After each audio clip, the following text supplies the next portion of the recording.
ለሷ ሲሰጥ ያኔ ሃብሎ መከራዬን ጀመረ ማለት ነው። ሰላም ውድ የዩቲዩብ ቻናል ተከታታዮቻችን፣ ያው እንግዲህ በዩቲዩብ መጥቻለሁ። በቲክቶክ የምታውቁኝ ወደ 500,000 ተከታይ ያለኝ በቲክቶክ አካውንት የምታውቁኝ ጆጆ ዩናይትድ ወይም ዮሐንስ ሞላ፣ ፕራንክና በድራማቲክ የምታውቁኝ ደግሞ አሁን በዩቲዩብ መጥቼላችኋለሁ ማለት ነው። በዩቲዩብ አጫጭር ቪዲዮዎችን ለቅቄላችኋለሁ። ፋሚሊ ያው እንደምታዩት ባጫጭሩ ለቅቄላችኋለሁ። አሁን ደግሞ ዛሬ ያው የዩቲዩብ መምጣቴን አስመልክቶ የኔን አሰቃቂና ምርጥ ጊዜ የሚባሉትን የህይወት ታሪኮችን አካፍላችኋለሁ። በዩቲዩብ ቻናሎች ሰብስክራይብ፣ ሼር እያላችሁ ለሁሉም አድርሱ። ቲክቶክ ላይም ጆጆ ዩናይትድ ብላችሁ ሰርች ስታደርጉ እኔን ታገኙኛላችሁ። በጣም አዝናኝና ተወዳጅ የሆኑ በሚሊዮን የሚታዩ የቲክቶክ ቪዲዮዎችን ሾርት ቪዲዮዎችን እሰራለሁ ማለት ነው። እዚህ ጋር ደግሞ በዩቲዩብ መጥቻለሁ። ሰብስክራይብ እያደረጋችሁ ድጋፋችሁን አሳዩኝ። ምርጥ የምትጠይቁኝን የተለያዩ የህይወት ታሪኬን፣ ድራማቲክ ቪዲዮዎችን፣ የተለያዩ እውነታዎችን፣ ፕራንክ ቪዲዮዎችን አቀርብላችኋለሁ በዩቲዩብ ቻናል። ያው ለዚህ ዩቲዩብ ቻናል ገና 100 ምናምን ሰብስክራይብ ነው እንደምታዩት ያለኝ። ስለዚህ በዚህ ሰብስክራይብ እያደረጋችሁ 1000 ያስገቡኝ።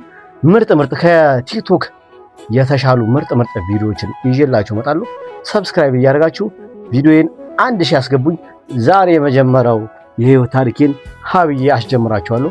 ፓርት 2 ፓርት 3 እያለ ይቀጥላል። ፋሚሊ እንደምታውቁት እኔ የተወለድኩት አዳማ ነው፣ ያደግኩት ሐረር ነው። አሁን የምኖረው አዲስ አበባ ነው። ያው የተማርኩት አዳማ ነው፣ እዛው ሐረርን ተምሬያለሁ እና የተለያዩ ቦታ እየተዘዋወርኩ ነው እየተማርኩት ማለት ነው። ያው እንደምታውቁት ሙሉ ስሜ ዮሐንስ ሞላ ደሴ ይባላል። የሞላ ደሴ ልጅ ነኝ ማለት ነው። ጆጆ ማለት ያው እንግሊዘኛ ታውቁታላችሁ፣ ዮሐንስ ማለት ነው። አሁን ደግሞ በዩቲዩብ ያው እንግዲህ ዩቲዩብ እንደምታውቁት ዮሐንስ ሞላ በትክክለኛ ስሜን የከፈትኩት። ቲክቶክ ላይም ማወቅ እንፈልጋለን፣ ያንተን ቲክቶክ እስቲ አይተን መምጣት እንፈልጋለን የምትሉ ጆጆ ዩናይትድ ብላችሁ ሰርች ስታደርጉ ታገኙታላችሁ። በተጨማሪ ደግሞ ምናግራችሁ ሆፕ ኢንተርቴይንመንት ላይ የተለቀቀ 2 ሙዚቃዎች አሉኝ ማለት ነው። 2 ሙዚቃዎች ምንድነው የሚሉት? ላንቺ ብቻና ደስታዬንሽ ማር ይላል ማለት ነው። ያረዳ ልጆች 2ቱ ሙዚቃዎች የኔ ሙዚቃዎች ያባበዱ ነገሮች ለቅቄላችኋለሁ። እና እንዳልኳችሁ ወደ ራሴ ስመለስ ጆጆ ዩናይትድ የተወለደው አዳማ ነው። አዳማ በተወለድኩበት ዘመን ፋሚሊ ያው በእንጀራ እናት ነው ያደግኩት። የእንጀራ እናትን ነገር ደግሞ ቀስ ብዬ እንዴት እንደምናገራችሁ ጥሩ እንጀራ እናት አሉ፣ መጥፎ እንጀራ እናት አሉ። እኔ በጣም መጥፎ ጊዜም አሳልፌያለሁ፣ በጣም ጥሩ ጊዜም አሳልፌያለሁ። እና ወደ ዩቲዩብ ካሳለፍኳቸው ታሪኮቼ የራሴንም ጭምር የምሰራቸውን ላካፍላችሁ ለእናንተ መጥቻለሁ ማለት ነው። ቤተሰቦቼ ሰብስክራይብ፣ ሼር እያደረጋችሁ ለሁሉም እንዲደርስ አድርጉ። በጣም ነው የምወዳችሁ። እና የተወለድኩት አዳማ ነው፣ ያደግኩት ከእንጀራ እናቴ ጋር ነው። ጉራጌ ሀገር አዳማ ተወለድኩኝና አዳማ እንደተወለድኩኝ እናቴ በአንድ ዓመትም አልሞላኝም። በአንድ ዓመት ሊሞላኝ በ8 ወር 9 ወር እንደዛ አካባቢ ጥላኝ ትጠፋለች ማለት ነው እናቴ። ምክንያቱም ያለ ሰርግ ነበር ፋዘር ያገባት በንግድ ላይ ያለ። ከዛ በኋላ ያው የድሮ ታሪክ ታውቃላችሁ፣ ወግ ማረግ ምናምን የሚባል ነገር አለ። ከዛ ለአባቴ ጉራጌ ሀገር ካልተመረጠልህ ተብሎ ሲመረጥለት ይሄን ተሰማ እናቴ እኔን አባቴ ጋር ጠላኝ ትጠፋለች። በስንት ወር ያልኳችሁ? በ8 ወር ማለት ነው። በ8 ወር ጥላኝ ጠፍታ ሁሩታ የሚባል አለ አርሲ ኦሮሚያ ክልል ማለት ነው። አባቴ ምንም ያደረገኝ ነገር ሲጠፋበት የአባቴ እህትና ወንድሞች አክስቶቼና አጎቶቼ ማለት ነው አያቴ የሚኖርበት ቦታ እዛ ተወሰድኩኝ። እዛ ተወስጄ ለ2 ዓመት ነው ለ3 ዓመት አካባቢ ያክስቴ አሳደገችኝ ማለት ነው። አካስቴ ያሳደገኝ ያው እንዳልኳችሁም አባቴ ወግ ማረግ ምናምን ተብሎ ተመርጦለት ጉራጌ ሀገር ሰዶ ጉራጌ ተመርጦለት አገር ቤት ሚስት እንዲያገባ ይደረጋል ማለት ነው። ሚስት እንዳገባ በ1 ዓመቱ ሚስቱን እዛ ሀገር ቤት አስቀምጦ ፋዘር ወደ ከተማ ይመለሳል። ግዴታ ሚስት ስላገባ ልጅ እንዳለው ስለሚታወቅ 4 ዓመት ሲሆነኝ ለማይወሰዳል ለእንጀራ እናቴ ጉራጌ ሀገር ተወሰድኩ ማለት ነው። ለሷ ስትሰጥ ነው እንግዲህ የኔ መከራ የጀመረው ማለት ነው። ለሷ ገና እኔ ስሰጥ በ4 ዓመት ነው አልኳችሁ ጉራጌ ሀገር ወስደው ሰጡኝ። ለሷ ሲሰጥ የኔ ሃብሎ መከራዬን ጀመረ ማለት ነው ያረዳልኝ። ከዛ በኋላ እዛ ማደግ ጀመርኩኝ።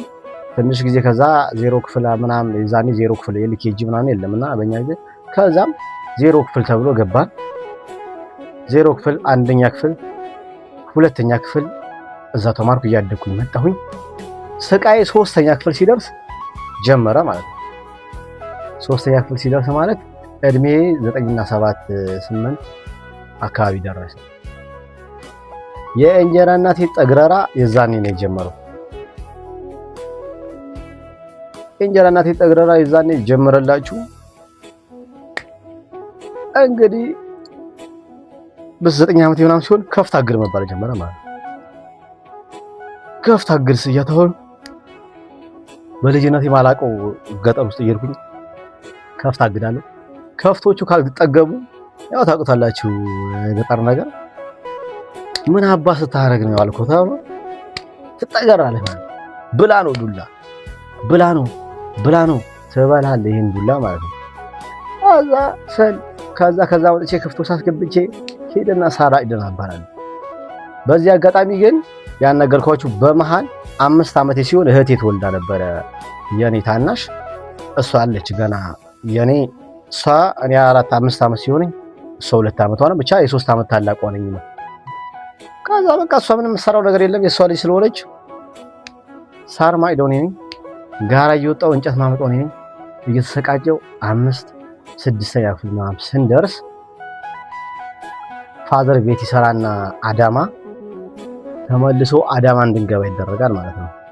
ያኔ ምን ተደረኩኝ እኔ አክስቴ ጋር አስቀምጡኝና ያሉት ልጆች አሉ ሌሎች የተወለዱ እነሱን ይዘው ከተማ ይገባሉ ከእንጀራ እናቴ ጋር ይጠለው ማለት ነው።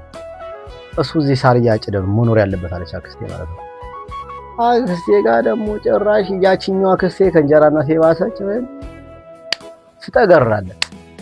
ታስጠገሩኛ ማለት ነው። መጨረሻ ላይ መከራዬ እዛ የተንከራተትኩ ሲበዛ ገጠሩን በአንድ ግራ ቆምኩት ማለት ነው። በጣም ሃርደኛ ነበርኩኝ እና ትግስቴ ሲያልቅ ገጠሩን በአንድ ግራ ቆምኩት ማለት ነው። ሰውን እመታለሁ፣ ህፃናቶችን እየሄድኩ